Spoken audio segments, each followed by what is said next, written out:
चलो मैं तुम्हें औरतों के बारे में कुछ बताता हूँ जो ज्यादातर मर्द नहीं समझते होंगे।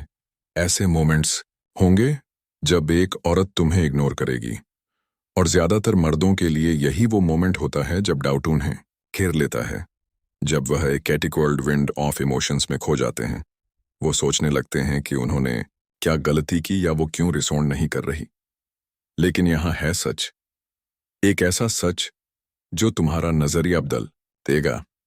उसकी चुप्पी तुम्हें डिफाइन नहीं करती, ये तुम्हारी वर्थ को कम नहीं करती या तुम्हें बदलती नहीं। असल में यह सिर्फ एक टेस्ट है, एक तरीका ये देखने का कि तुम खुद को कैसे संभालते हो।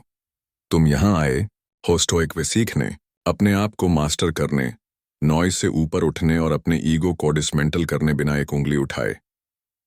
यह बदला लेने के लिए नहीं है, यह तुम्हारी पावर रिक्लेम करने के लिए है, उस डीप साइकोलॉजी को समझने के लिए है, और उस काम और कॉन्फिडेंस के साथ एक्ट करने के लिए जो सिर्फ एक हाई वैल्यू मैन के पास होता है। वो तुम्हें क्यों इग्नोर कर रही है वॉरियर?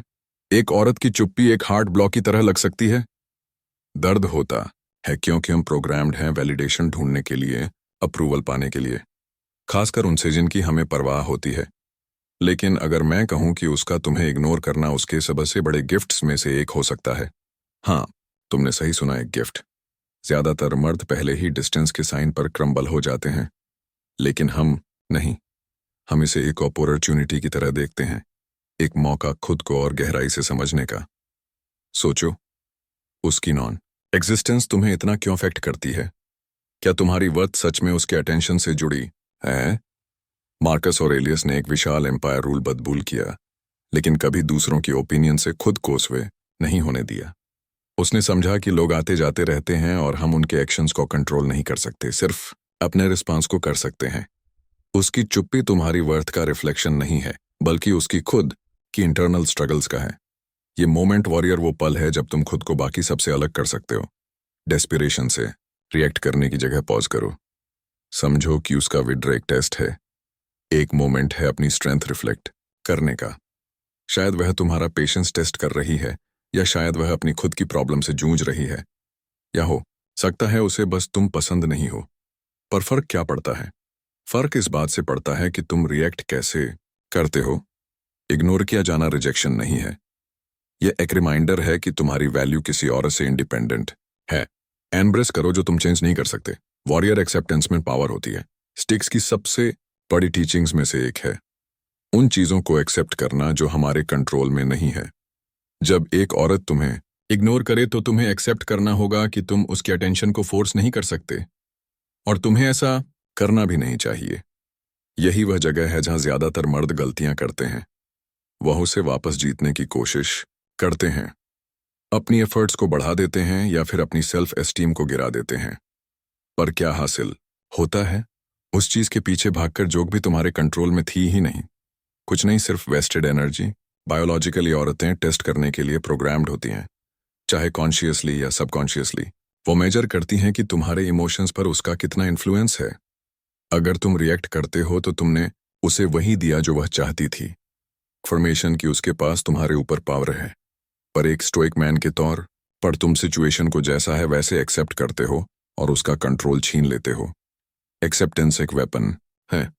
यह कहता है I see facts happening and it doesn't affect me. यही है स्टोइसिज्म का एसेंस।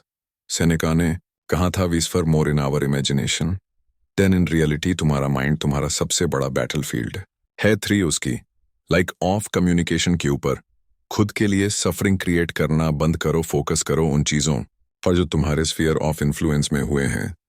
तुम्हारा माइंडसेट, तुम्हारा ग्रोथ, तुम्हारा पीस, यही है असली स्ट्रेंथ। जो तुम चेंज नहीं कर सकते उसे छोड़ दो और एक ऐसी फ्रीडम पाओ जो अनमैच्ड है। Number 1, apply reverse psychology. अब वक्त है एक स्ट्रेटेजिक गेम खेलने का। एनआई की डेस्पिरेशन वाला एक सबसे इफेक्टिव साइकोलॉजिकल टूल्स में से एक है। जब एक औरत तुम्हें इग्नोर करती है, रिवर्स साइकोलॉजी, औरतें बेहद इनेटिव होती हैं और अक्सर मर्दों से प्रेडिक्टेबल रिएक्शंस एक्सपेक्ट करती हैं, चाहे वो कन्फ्रंटेशन हो, ओवर कंपनसेशन हो या नीडीनेस। लेकिन अगर तुम उसकी एक्सपेक्टेशन के उलट रिएक्ट करो तो कॉन्सेप्ट सिंपल है। Show indifference. ऐसा दिखाओ जैसे उसकी अटेंशन की कमी तुम्हें बोदर नहीं कर रही, जैसे तुम कंप्लीटली अनफेज्ड हो। जब वो पीछे हटे तो तुम और भी पीछे हटो। क्या होगा? उसकी क्यूरियोसिटी ट्रिगर हो जाएगी। वो सोचेगी तुम बाकी मर्दों की तरह रिएक्ट क्यों नहीं कर रहे। साइकोलॉजिकली एक शिफ्ट आता है सडनली। वह तुम्हारा ध्यान चाहती है। वह सोचती है उसके गेम्स का तुम पर असर क्यों नहीं पड़ा। यह मैनिपुलेशन नहीं है। यह तुम्हारी स्टैंड्स मेंटेन करने की बात है। एज अ मैन जो एक्सटर्नल वैलिडेशन से स्वय नहीं होता। याद रखो, औरतें इमोशनल होती हैं और उनका ईगो फ्रजाइल हो सकता है। जब तुम उनके रूल्स पर खेलने लगते हो और फिर उन एक्सपेक्टेशन से बाहर आ जाते हो, तो तुम अपने चारों तरफ मिस्ट्री और स्ट्रेंथ की ओरा बना लेते हो।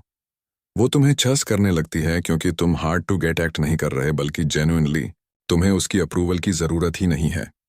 यही फर्क है हाई वैल्यू मैन और दूसरों के बीच। वो चस नहीं करते, वो अट्रैक्ट करते हैं।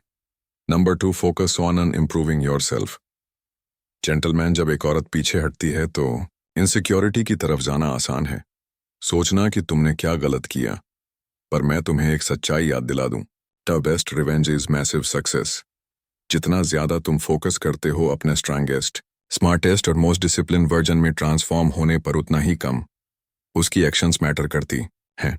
जब वो तुम्हें थ्राइविंग देखेगी अपने अंदर एक एम्पायर बनाते हुए, तब उसे रियलाइज होगा कि गलती उसने की थी, तुमने नहीं। और अगर उसे रियलाइज ना हो तो भी फर्क नहीं पड़ेगा, क्योंकि तुम तब तक अपनी ग्रेटनेस में इतने लॉस्ट हो जाओगे कि तुम्हें फर्क ही नहीं पड़ेगा। एपिकेटस ने कहा था, first say to yourself what would be true, then do what you have to do. तुम किस में ट्रांसफॉर्म होना चाहते हो वॉरियर? वो वक्त जो वो तुमसे दूर बिताए, वो तुम्हारे लिए इन्वेस्टमेंट का समय होना चाहिए। यह तुम्हारा मोमेंट है पेन को प्रोग्रेस में बदलने का, हर फ्रस्ट्रेशन को गेम में, कैरियर में, आर्ट में उड़ेल देने का। हर रिपीटिशन, हर स्किल, हर कॉन्क्वर्ट गोल तुम्हें उस इंसान के करीब लाता है जो तुम बनने के लिए बने हो। हाई वैल्यू मैन किसी औरत के वापस आने का इंतजार नहीं करते, वो एम्पायर बनाते हैं, चाहे कोई उनके साथ हो या ना हो। जब तुम अपनी एनर्जी उससे हटाकर खुद पर लगाते हो तो कुछ इनक्रेडिबल होता है। तुम्हारा कॉन्फिडेंस बढ़ता है, तुम्हारा सेल्फ एस्टीम आसमान छूने लगता है, और फिर तुम्हें समझ आता है कि उसकी वैलिडेशन कभी तुम्हें चाहिए ही नहीं थी। एक औरत की अटेंशन जैसे बाकी सारी चीजें फ्लिटिंग है, पर तुम्हारा ग्रोथ वो इटर्नल है। ये तुम्हारा मोमेंट है उठने का, हार्न बॉडी को बिल्ड करने का, माइंड को शार्पन करने का और इन्फ्लुएंस को एक्सपेंड करने का। जब तुम ऐसा मर्द बन जाते हो जो सिर्फ अपनी जर्नी पर फोकस करता है, तो उसकी एब्सेंस सिर्फ एक डिस्टेंट एक को बनकर रह जाती है। तुम्हारी ग्रेटनेस की आवाज के सामने वॉरियर, उसका तुम्हें इग्नोर करना कुछ भी नहीं है। उस पावर के सामने जो तुम खुद को ग्रो करके महसूस करोगे, तो उठो, अपना एम्पायर बिल्ड करो, अनस्टॉपेबल बनो। तुमने अभी सीखा है कैसे अपनी पावर को मेंटेन करना है जब एक औरत तुम्हें इग्नोर करती है। लेकिन ये सिर्फ उसके बारे में नहीं है, ये तुम्हारे बारे में है, तुम्हारे ग्रोथ के बारे में, तुम्हारी पीस और तुम्हारी जर्नी के बारे में, toward becoming the best man possible. अगर तुम इस चैलेंज के लिए रेडी हो तो कमेंट्स में लिखो चैलेंज एक्सेप्टेड। दुनिया को बता दो कि तुम किसी की वैलिडेशन का इंतजार नहीं कर रहे। और अगर ये तुमसे कनेक्ट हुआ हो तो लाइक बटन दबाओ, सब्सक्राइब करो और नोटिफिकेशंस ऑन कर लो, ऐसे ही और कंटेंट के लिए जो तुम्हारे वॉरियर स्पिरिट को फ्यूल देगा। याद रखो, यह रास्ता कमजोरों के लिए नहीं है, यह उनके लिए है जो उठने को तैयार हैं, अपने आप को मास्टर करने को तैयार हैं और एक ग्रेटनेस से भरी जिंदगी जीने को तैयार हैं।